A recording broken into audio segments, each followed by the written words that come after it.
everybody. So I had a question from somebody about the neck getting to be bushy. They work the coat a lot and we're not sure why they were having this issue. Let me bring you a little closer. And I had a couple of ideas about it. One is because she works the coat really often, there's always lots and lots of layers. And so I think the layers of the hair are pushing each other up. So especially in the neck and the shoulder where bushiness is really prone to happen, and the more upright your shoulders are, the more bushy you end up having in this neck area. So the other and the more common reason is that you've got undercoat built up in there too.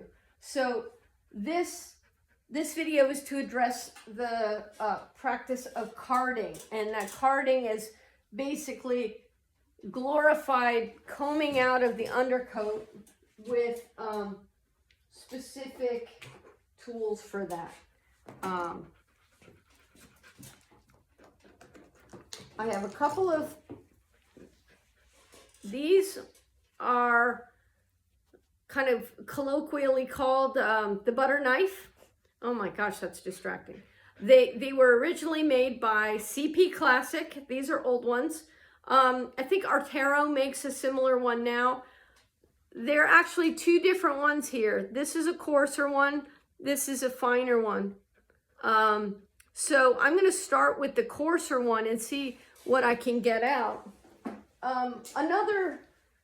Another type that's used for carding is called a magnet stripper. As an aside, I don't like either of these for actually stripping. They're pretty bad about breaking the coat.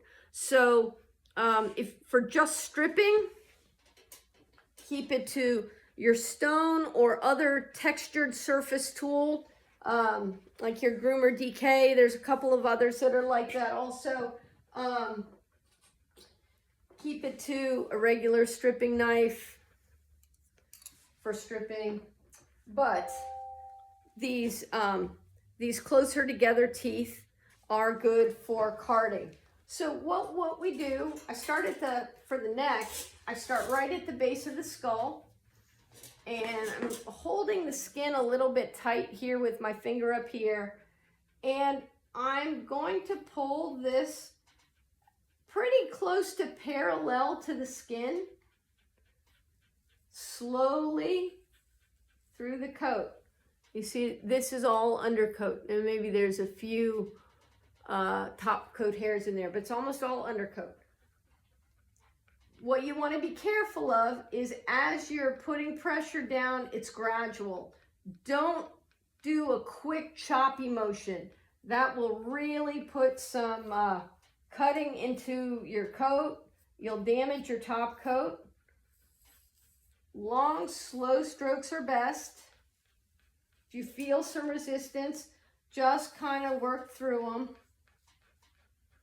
There, that's what it's pulling out.